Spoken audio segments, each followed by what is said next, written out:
அனைவருக்கும் வணக்கம். லக்ஷன்யா பண்ணையிலேருந்து உங்கள் மகேஸ்வரன் பேசுகிறேங்க. நாம் இன்றைக்கி ஒரு 70 வயசு மதிக்கத்தக்க ஒரு பெரியவர் வந்து ஆடு வளர்த்துறாருங்க. அவர்கிட்ட ஒரு உரையாடல். அவர் பண்ணையில் என்னென்ன பண்ணுறாரு, அவர் என்னென்ன ஆடு வச்சிருக்கிறாரு, கிடாய்கள் எத்தனை வச்சிருக்காரு, தாயாடுகள் எத்தனை வச்சிருக்காருங்கிறத பற்றி நாம் கேட்போம். அண்ணா வணக்கங்கண்ணா. உங்களை அறிமுகப்படுத்திக்கங்க. நம்ம வணக்கங்க. தோட்டம் எங்கே இருக்குது, பண்ணை எங்கே இருக்குது, அறிமுகப்படுத்தி. சேலம் மாவட்டம் ஆத்தூர் வட்டம் தலைவாசல் தாலுகா கூட் ரோடு. பெரிய போஸ்ட்டு தான். ஆனால் கூட் ரோடு சமீபத்தில் இருக்கும். நம்மளோட பண்ணை பேர் சொல்லுங்கள். ஆறுக்கான ஆடு வளர்ப்பு மையம். நீங்கள் என்னென்ன ஆடு வச்சுருக்கிறீங்க? நம்மகிட்ட வந்து இப்போ போயரு, தலைச்சேரி, ஜோர்ஜெத்து, பிளாக் பீட்டல் 4 ரகம் இருக்குது. எத்தனை தாயாடு வச்சுருக்கிறீங்க? தாயாடு வந்து மொத்தத்தில் 25 இருக்குது. அதுக்கு எத்தனை இனவர்த்தி கிடாய்கள் வச்சுருக்கீங்க? அது என்ன கிடா வச்சுருக்கீங்க? கேட்டால் ஜோர்ஜெத்து கடை 4 கடை இருக்குது. ஆனால் 2 இப்போ சேல்ஸ் பண்ணுற மாதிரி இருக்குது. மற்ற 2 கடை விதை கடை இருக்குது. எப்போவுமே 2 கடை இருக்கும். ஆடுகள் வளர்ச்சிகள்லாம் எப்படி இருக்குது? சோர்ஜத்து எப்படி இருக்குது?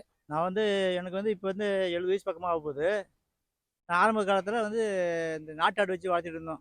நீங்கள் எத்தனை வருஷமா ஆடு வச்சுருந்துருக்கிறீங்க? இது வரையிலும் எத்தனை வருஷத்துக்கு இந்த முன்னாடி? தலைச்சேரி வந்து 5 வருஷமா வச்சுருக்கோம். அதுக்கு முன்னாடி நாட்டாடு தான் வச்சுருந்தோம். அதில் வந்து ஈல்டு வந்து ரொம்ப ஒரு மாதத்துக்கு நான் 3 கிலோ 4 கிலோ தான் வெயிட் ஏறும். இது 5 to 6 கிலோ வரைக்கும் வெயிட் ஏறுது. அதனால அதே ஃபாலோ பண்ணிட்டு வரேன். பூச்சி மருந்துகள்லாம் ஆடுகளுக்கு என்ன கொடுக்குறீங்க? பூச்சி மருந்து கொடுத்து வளர்த்துறீங்களா? அதாவதுங்க, தடுப்பூசி இப்போ வந்து முறைகள்லாம் குட்டி பிறந்து 15 நாளில் இந்த பேப்பர் சன்னு ஒன்று மருந்து கொடுப்போம். அடுத்தது ஜானியல் கொடுப்போம். ஒரு 2 மாத குட்டி 3 மாத குட்டி வரும்போது ஜானியல், நெல்சன்னு. அப்புறம் 6 மாத குட்டி மேலே போனால் ஐடெக் கொடுப்போம். ஒரு 3 மாதம் ஒரு வாட்டி கொடுத்துட்டே இருப்போம். தடுப்பூசிலாம் ஃபாலோ பண்ணுறீங்களா? தடுப்பூசி வந்து பிபிஆர், அப்புறம் இந்த ஐவர்மெட்டினு, அப்புறம் அந்த கோமாரிக்கு அது ஒரு ஊசி போடுவோம். எஃப்எம்டி. எஃப்எம்டி இது எல்லாமே அந்த டைமில் கச்சிதமாக போட்டு வந்துடுவோம். இப்போ தீவன முறைகள்லாம் என்ன பயன்படுத்துறீங்க? என்ன தீவனம் கொடுக்குறீங்க? தீவனம் வந்து பசுந்தீவனம் வந்து நம்மகிட்ட வந்து இப்போ மல்பெரி இருக்குது, அகத்திக்கீரை இருக்குது, சூப்பர் நெய்ப்பேர் இருக்குது. அதாவது சமதா தரன்னு ஒன்று இப்போ புதுசாக அறிமுகப்படுத்தியிருக்கோம். அது வச்சுருக்கோம். அதெல்லாம் எவ்வளோ கொடுக்குறீங்க? நீங்கள் மொத்த காடு உங்களது நிலம் எவ்வளோ வச்சுருக்கிறீங்க? நிலம் மொத்தம் 1 ஏக்கரு. இது வந்து நான் ஒரு 10 ஆடுக்கு தான் ஆரம்பத்தில் வந்து ஸ்டேஜ்லாம் போட்டேன், பலன் போட்டது. அப்புறம் இப்போ வந்து 25 ஆடு அப்படியே உற்பத்தி பண்ணியாச்சு. அப்புறம் இது பசுந்தீவனம் வந்து இது இந்த உலர் தீவனம் தான் சேலந்து வர வச்சு அடர் தீவனம் சேலத்துலேருந்து எடுத்துக்கிறீங்க. அடர் தீவனம் ஆட்டுக்கு என்னென்ன கொடுக்குறீங்க? கொண்டக்கடலை பொட்டு, துவரம் பொட்டு, கோதுமை தவிடு, கோதுமை அதுலேயும் மாவு, பச்சை பயிறு அதை அரைச்சது வருது. பட்டு இந்த புழுங்கல் தவிடு, புண்ணாக்கு இதெல்லாம் ஒரு அளவு, ஒரு லிமிட்டுக்கு ஒரு ஆட்டுக்கு 200 கிராம் அளவுக்கு அளந்து போட்டு கரைச்சி ஒரு டைம் கொடுப்போம். செமிகிரேவியாக கொடுக்குறீங்களா? தண்ணியில் கலந்து கொடுக்குறீங்களா? தண்ணியில் வந்து அதாவது நம்ம தடன்னு நம்ம செமிகிரேவி தண்ணி ஊற்றுறது கிடையாது. நம்ம கரைச்சி விட்டு தடன்னு வர மாதிரி ஊற்றுவோம். ஒரு ஆட்டுக்கு அடர் தீவனம் எவ்வளோ கொடுப்பீங்க? கிட்டத்தட்ட வந்து ஒரு அடர் தீவனம் வந்து ஒரு 200 கிராம் கம்மி இல்லாமல் கொடுப்போம் ஒரு நாளைக்கு. குட்டிகள் பராமரிப்பு முறை. சின்ன குட்டி போட்டுச்சுன்னா என்னென்ன பண்ணுறீங்க நம்ம பண்ணையில்? குட்டி போட்டு 15 நாளிலே வந்து இந்த பூச்சி மருந்து கொடுப்போம். அடுத்தது அப்புறம் ஒரு 30 நாள் கழித்து ஜானியல் கொடுப்போம். அப்புறம் திரும்ப ஒரு 2 மாதத்துக்கு பக்கமாக வரவும் இந்த நெல்சன் கொடுப்போம். அப்புறம் 6 மாதம் வரைக்கும் இந்த மருந்து போதும். அதுக்கு மேலே வந்து இந்த ஐடெக்கு அது ஒரு 3 கிலோவுக்கு 1 மில்லி அளவில் கொடுப்போம். நம்ம ஆடு மட்டும் இல்லாமல் நம்ம துணையாக நீங்கள் என்ன அடுத்தது என்னென்ன பண்ணுறீங்க?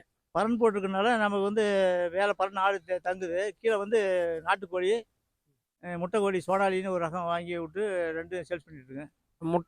முட்டை மட்டும் பண்ணுறீங்களா, இல்லை கோழி குஞ்சுகள் பறிச்சு? முட்டை 2மே பண்ணிகிட்ருக்கோம். முட்டை வந்து நாட்டு முட்டை கோழி 10 to 12 வரைக்கும் போயிட்டுருக்கு. நாட்டுக்கோழி வந்து 350 வரைக்கும் போயிட்டுருக்கு. அதுவும் 2மே உற்பத்தி பண்ணிகிட்ருக்கோம். என்ன ரேட்டு கொடுக்குறீங்க?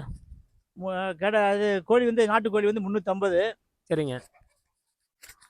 நாட்டுக்கோழி 350. முட்டை வந்து 12 ரூபா வரைக்கும் போயிட்டுருக்கு. இதில் கோழிகள் வளர்க்கும் போது உங்களுக்கு வேறு ஏதாவது டிசீஸ் வருதா? கோழிக்கும் ஆட்டுக்கும் ஒரு இடத்துல வைக்கலாமா? மெடிசன் இந்த ஒரு சுத்தம் பண்ணிவிட்டு அதுக்கு ஒரு தெளிப்பான் இருக்குது, அதை வச்சு அடிச்சு விட்ருவோம். ஸ்ப்ரே பண்ணிடுவோம். கோழிக்கு என்னென்ன தீவனம் கொடுக்குறீங்க? கோழிக்கு தீவனம் வந்து முட்டை கோழிக்கு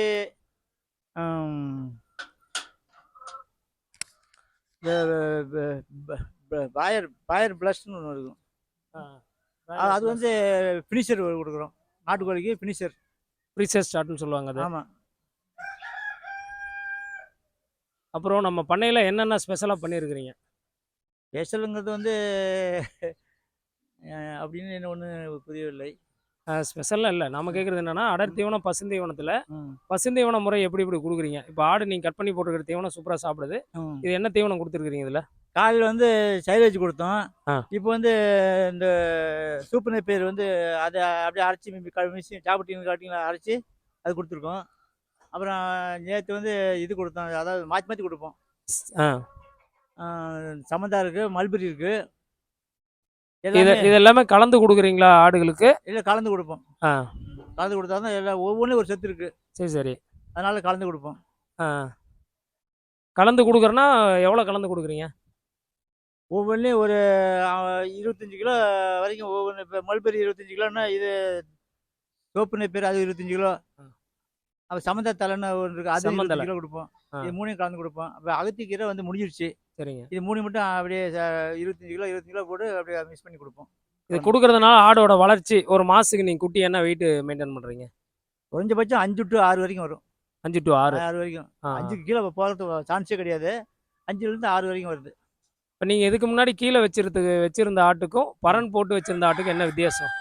கீழ வச்சிருக்கும்பொழுது என்ன மழை பெஞ்சுனா எல்லாம் கஜ கஜன்னு கிடக்கும். அதுல வந்து சில கிருமிகள் உற்பத்தி ஆகும். ஆடு தீனி வேஸ்ட் ஆயிரும். அதனால பரன் போட்டு எந்த ஒரு எந்த ஒரு பிரச்சனையும் இல்லாம ச அமைதியா சாப்பிட்டுட்டு வேஸ்ட் இல்லாம சாப்பிடுது. ஒரு இப்ப நீங்க குட்டி குடுக்குறீங்க அப்படின்னா, ம். எத்தன மாசத்துல குட்டி குடுப்பீங்க? என்ன ரேட்டுக்கு கிலோவுல குடுக்குறீங்க? நாக்கு பெரும்பாலும் வந்து ஒரு 4 மாசம் 4 டூ 5 மாசத்துல குடுத்துருவோம். 25 கிலோ வெயிட் மேல வந்துரும். பொட்டை குட்டிகள்லாம் என்ன கிலோ? கிடா குட்டிலாம் என்ன கிலோ கிலோ பொட்டை குட்டி வந்து பெண் குட்டி வந்து ரூ. 600 தரோம் கிலோ. ஆ. அதே மாரி கெடாவும் வந்து வளர்ப்புக்கு வந்து வெத கெடா வந்து அது 600 தான் ஒரே ரேட் தான் குடுத்துட்டுருக்கோம். ஆ. இப்ப எல்லாமே இதுவரைக்கும் நம்ம வளர்ப்புக்கே எல்லாம் ஓடிருது. எல்லாம் ஓரளவுக்கு வெளி ஊர்லேருந்து வந்து வாங்கிட்டு போயிடுறாங்க. என்னென்ன ஊர்ல இருந்து நம்மகிட்ட வந்து ஆடு எடுத்துட்டு அவங்க போறாங்க? மெட்ராஸ் வரைக்கும் போறாங்க. நாகப்பட்டினம் வந்து கெடா வாங்கிட்டு போனாங்க. மெட்ராஸ் வந்து 2 பிறவு வாங்கிட்டு போனாங்க. அப்புறம் கள்ளக்குறிச்சி துருவம், கச்சிராபாளையம் இன்னும் இந்த மாரி சில எல்லாம் வெளியூர்லேருந்து வாங்கிட்டு போயிடுறாங்க. இப்ப நம்ம ஆடு வச்சிருக்கிறீங்க அப்படின்னா, என்ன லாபம் ஒரு வருஷத்துக்கு? ஒரு ஒரு ஆடு குட்டி போடுது அப்படின்னா, ஒரு ஆட்ல 2 குட்டி போடுதுன்னா என்ன லாபம் எடுக்குறீங்க? இப்போ ஒரு சாதாரணமா ஒரு ஆடு ஒரு 10, 15 ரூபாய்க்கு வாங்கிட்டு வந்தோம்னா 2 குட்டி போடும். ம். 2 குட்டி போடும்போது ஒரு குட்டி வந்து மேக்ஸிமம் ரூ. 15 கம்மி இல்லாம சேல்ஸ் பண்ணிடுறோம். பரவால்ல. அதுல ரூ. 15ல எவ்வளோ செலவாகும்? எவ்வளோ நமக்கு லாபம் கிடைக்கும்? ரூ. 15ல பண்ணோம்னா கிட்டத்தட்ட ஒரு அப்ப ரூ. 5 செலவாயிரும் ரூ. 10 மீதி ஆகும். ஒரு ஆட்ல ரூ. 20,000 மீதி பண்றீங்க நீங்க. பண்றோம் கண்டிப்பா பண்ணலாம். ஒரு வருஷத்துல 25 ஆடு பார்த்தீங்கன்னா, 8 மாசத்துல ஒரு 50 குட்டி போடுதுன்னா, ம். நல்ல லாபம். நல்ல லாபம் கண்டிப்பா 3 லாபம். இப்போ நீங்க வருஷத்துக்கு எத்தன ஈத்து எடுக்குறீங்க? 2 அதாவது வருஷத்துக்கு 3 2 ஈத்து வருஷத்துக்கு நார்மலா. 2 வருஷத்துக்கு 3 ஈத்து தான் எடுக்க முடியும். அது உங்களுக்கு சோஜத்து, தலச்சேரி ம். இது எல்லாமே பார்த்தீங்கன்னா, 3 மாசத்துல ஹீட்டுக்கு வந்துருதா? கண்டிப்பா குட்டி போட்டு 3 மாசத்துலயே பருவத்துக்கு வந்துருது. உங்களுக்கு ஆ வ இருந்தாலும் நாங்க வந்து கொஞ்சம் வெயிட் பண்ணி ஆடு வீணா போகுதுன்னு சொல்லி ஒரு அதான் 2 வருஷத்துக்கு 3 போகம் இருக்கிற மாரி எடுத்துருவோம். இப்ப 2 வருஷத்துக்கு 3 போகம் எடுக்குறீங்க அப்படின்னா, இப்ப குட்டிகள் நல்லா ஹெல்த்தியா கிடைக்கிறதுக்கான வேற ஏதாவது தீவனம் குடுக்குறீங்க? ம். பசுந்தீவனம் குடுக்குறீங்கன்னு அடுத்து நம்ம இது ஒரு வீடியோ ஷூட் பண்ணி போடுவோம். ம். வீடியோ பார்த்த அனைவருக்கும் நன்றி. ம். அண்ணனோட நம்பர் டீட்டெயில் ஃபுல்லாக டிஸ்கிரிப்ஷனில் வைக்கிறேன். வேணும் தேவைப்படுற நண்பர்கள் குட்டிகள் வேணால் முன்பதிவு பண்ணிக்கிட்டிங்கன்னா அண்ணன் குட்டி கொடுத்துருவாங்க. நன்றி, வணக்கம். மேலும் பயனுள்ள தகவல் தெரிஞ்சுக்கணும் அப்படின்னா நம்ம வீடியோ சப்ஸ்கிரைப் பண்ணிக்கங்க. சப்ஸ்கிரைப் பண்ணி பெல் பட்டன் அழுத்திட்டிங்கன்னா நமக்கு போடுற அனைத்து வீடியோக்களும் அடுத்தடுத்து உங்களுக்கு வந்து சேரும் நோட்டிஃபிகேஷனில். வீடியோ பார்த்த அனைவருக்கும் நன்றி, வணக்கம்.